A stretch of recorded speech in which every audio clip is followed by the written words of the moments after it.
Olá, seja muito bem-vindo à aula de número 2 do nosso curso Identidade Transformada, a Jornada da Fé. Eu me chamo Thiago Azaf e vou dar continuidade ministrando o curso para você. Espero que você tenha gostado da nossa última aula que se passou, que foi com o título Quem é você? E hoje a gente vai trabalhar com o título Você está quebrado. É exatamente isso mesmo, você está quebrado. E já para a gente dar início à aula de hoje, eu gostaria de perguntar para você como foi para você lidar com o devocional proposto pela última aula? O que foi que Deus lhe revelou? O que foi que Deus ministrou no seu coração? Até porque quando a gente faz um devocional, por exemplo, Deus ele fala conosco de formas diversas. Pode falar conosco por uma chuva que cai, o vento que bate no nosso rosto, uma gota que cai de uma pia, de uma torneira. Deus pode falar com você de diversas formas. Então, como foi para você participar desse último devocional de 3 dias? Como foi que Deus se revelou para você? Ou melhor, que verdades ou que respostas Deus revelou a você? Já parou para pensar? Já colocou no papel? Já escreveu? Já refletiu sobre isso? Agora, descreva aí também, você pode escrever ou não, fica a seu critério, mas eu gostaria que você separasse um momento da sua vida em que separasse, que eu digo, e destacasse, tá bom? Destaque o momento da sua vida em que uma circunstância ruim acabou sendo favorável para você. E como foi que você reagiu quando esse fato acabou acontecendo na sua vida? Ou como você cresceu e o que você aprendeu com essa experiência? A grande questão aqui, que eu gostaria de deixar enfatizado para você, é que a maneira como a gente reage mediante uma circunstância difícil ou uma situação difícil na nossa vida diz muito sobre nós, ou de onde nós viemos.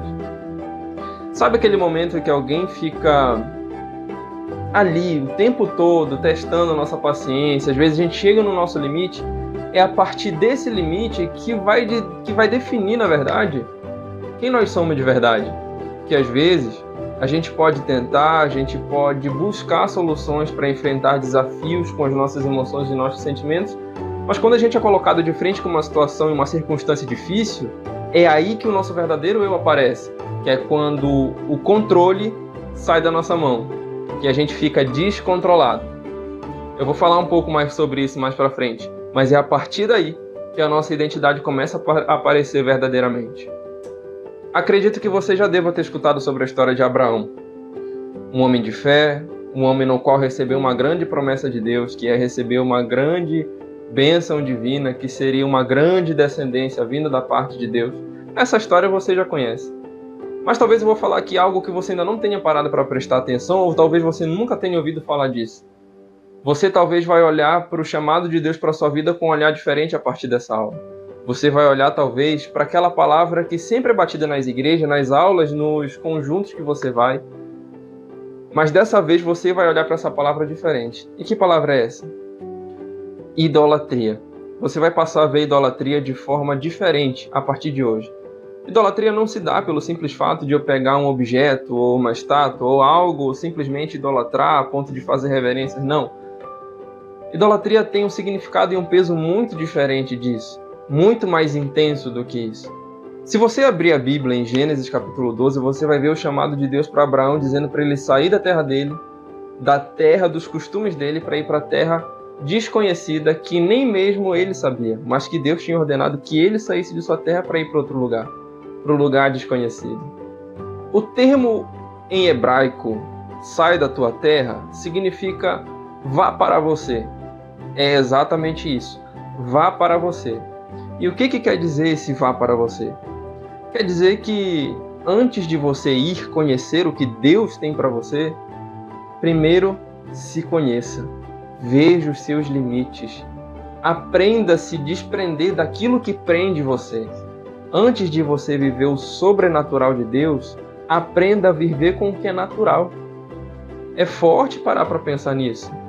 Imagina que Abraão sai de uma vida cheia de certezas para uma vida de incerteza.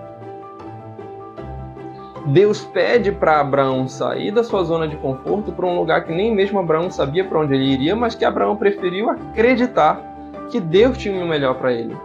E eu aplico para você hoje. O que é tão desafiador para você abrir mão hoje que te impede de viver o que Deus tem para você?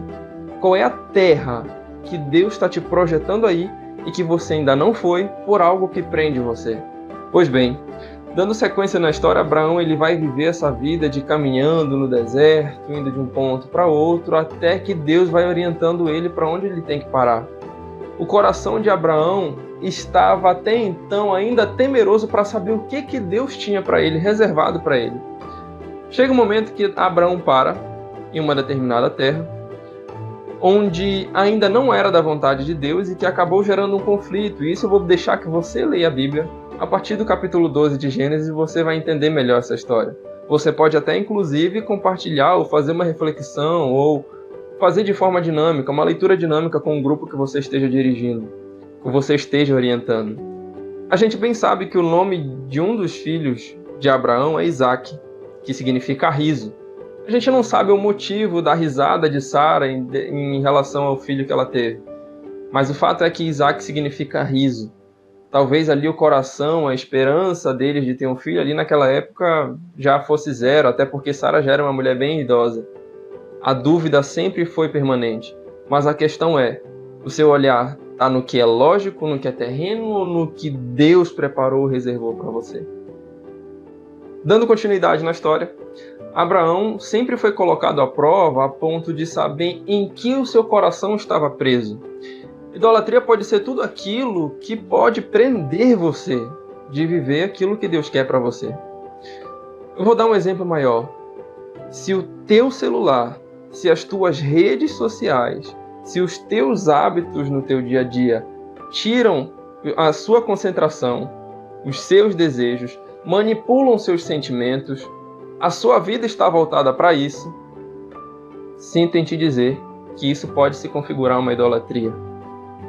Abraão, quando já com o seu filho crescido, já vivendo, vamos dizer que o início das promessas de Deus para a vida dele, quando Abraão pensa, a partir do meu filho Isaque, aquilo em que eu pus a minha esperança. Detalhe, ainda bem que veio essa palavra na minha cabeça. Esperança. A promessa de Deus, quando ela é feita a Abraão, Abraão acredita que a esperança dele, primeiramente quando recebe a promessa, está na promessa. Quando Isaque nasce, a esperança de Abraão se transfere para Isaque. Ou seja, independente se Abraão morre ou não, a promessa de Deus ia se cumprir porque a esperança de Abraão estava no filho e não em Deus. Aí é que está a grande questão da idolatria. O falso entendimento de que estamos de fato acreditando em Deus ou deixando o controle da nossa vida na mão dele. Deus olha para Abraão no mais profundo de seu coração e fala: eu quero seu filho. Sobe naquele monte, sacrifica aquele filho que você tanto depositou essa esperança. Apresenta ele em sacrifício vivo para mim. E agora? Aquilo que é de mais esperançoso para você, aquilo que você pensa, não tem mais para mim porque a promessa de Deus vai passar de mim, ou eu só vou viver aquilo que Deus tem para mim a partir disso.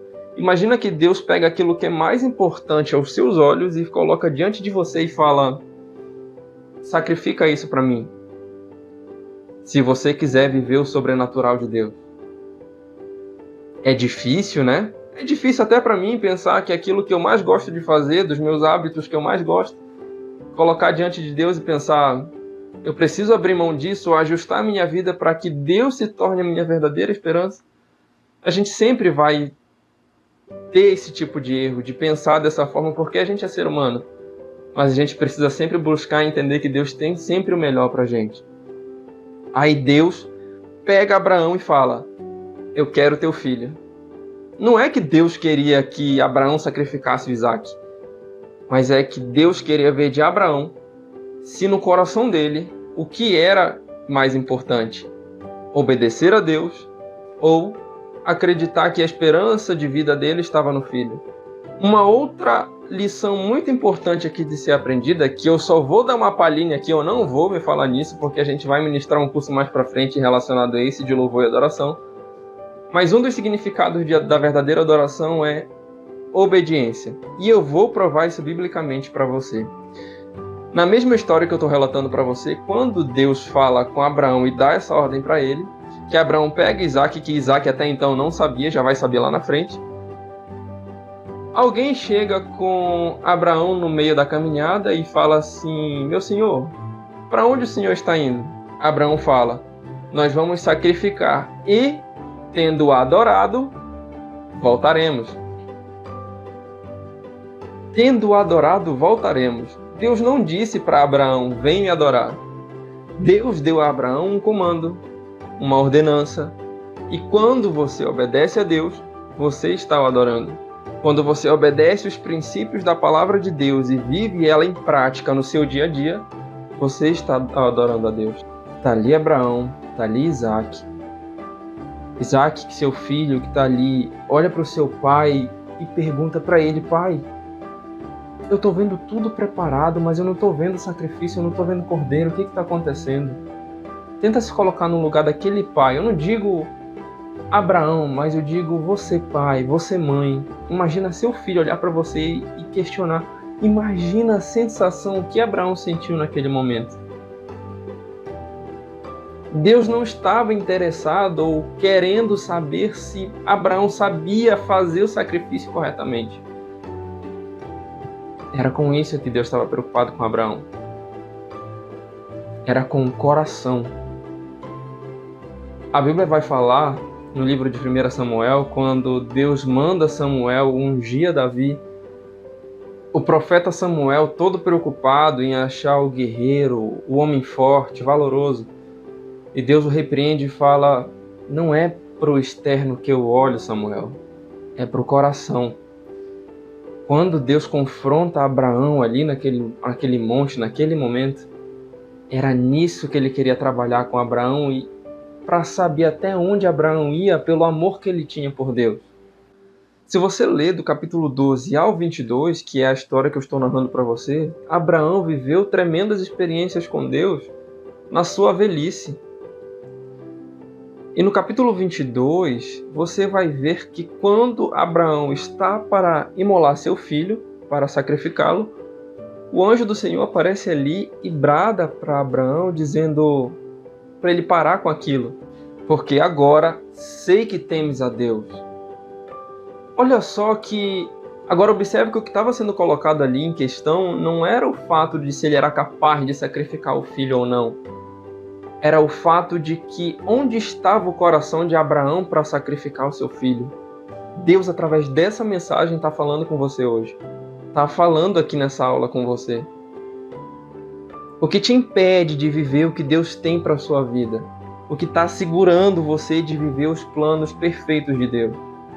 Como tinha dito anteriormente, esse estudo bíblico está sendo baseado naquele filme que também é livro Mais que Vencedores, que talvez você já tenha visto. E a cena que vamos analisar juntos agora é o fato de que as circunstâncias têm uma maneira de contornar os nossos melhores planos.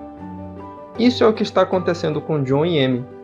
À medida que o efeito cascata do fechamento da fábrica continua a incomodar os Harrisons, o lugar onde John fundamentou sua identidade começa a ser revelado. Amy, sua esposa, sabe disso e tem uma maneira pouco graciosa de abordar o assunto. John certamente precisa que ela o advirta, mas o alto nível de estresse está prejudicando o casamento. Durante um momento de repreensão conjugal, palavras árduas são trocadas e as rachaduras do coração de John ficam expostas. Quem está passando pela situação mais difícil? John ou Amy? E também, quem está passando pela situação mais difícil? John ou Amy? A pessoa que está passando por circunstâncias difíceis ou a pessoa que está apenas observando o ente querido passando por esses momentos? Explique a sua resposta, você pode escrever, você pode apenas falar, mas que reflita sobre essas questões. Uma outra questão que você pode fazer a você mesmo, ao grupo que você estiver dirigindo, é: como você acha que John se sentiu ao ver a reação da Amy, sua esposa?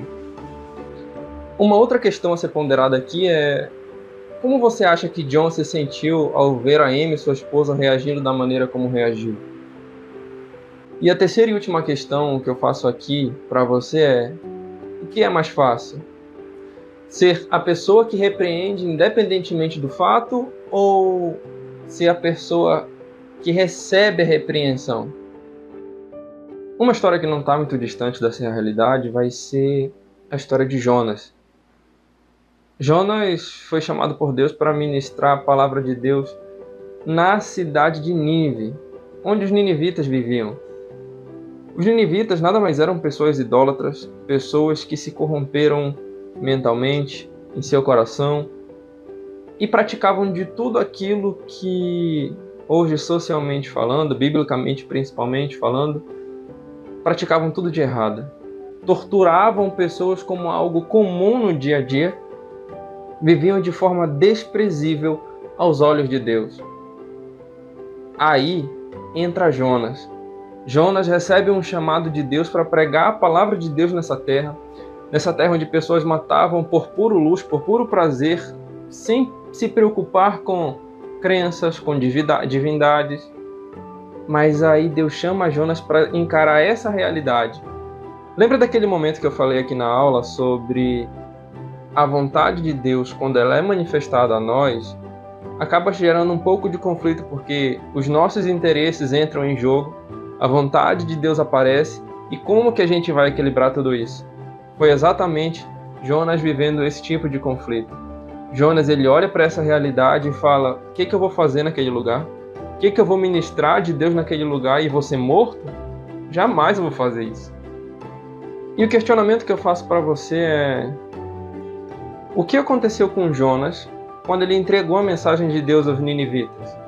E o questionamento que eu faço para você é: de acordo com o capítulo 3, o que aconteceu com Jonas quando ele ministrou a palavra de Deus aos ninivitas? E de acordo com o capítulo 4, como Jonas se sentiu em relação ao resultado da mensagem que ele entregou? Que mensagem do tipo "eu avisei" Jonas declarou? Era nítido que a intenção de Jonas, quando pregou a palavra aos ninivitas, nada mais era do que o desejo de ele ver a ira de Deus se manifestando naquele lugar. O que era mais improvável para Jonas era que aquele povo se arrependesse. E que Deus também se arrependesse de derramar sua ira sobre aquele povo. Só que aquele povo que outrora estava distante de Deus, passa a estar perto. E Jonas, que era para ter celebrado esse retorno desse povo a Deus, acaba se sentindo tão mal a ponto de desejar morrer. Qual é a sua reação quando Deus faz ou permite que algo que você não esteja concordando aconteça? O que sua reação revela sobre seu caráter e identidade? A situação é que os pecados dos ninivitas foram expostos por Jonas. A fratura deles era essa. Só que a fratura de Jonas é que um lado do seu coração, uma parte do seu coração, precisava ser moldada por Deus. Hoje podemos identificar esses ninivitas como um grupo de pessoas não alcançadas por Deus, inimigos de Deus. E que esse povo precisa de um missionário que abra sua mente, esclareça as situações, o que é pecado, o que não é, e que pregue salvação a esse povo. Assim era Jonas. Em Jeremias capítulo 2 você também vai ver um povo totalmente corrompido.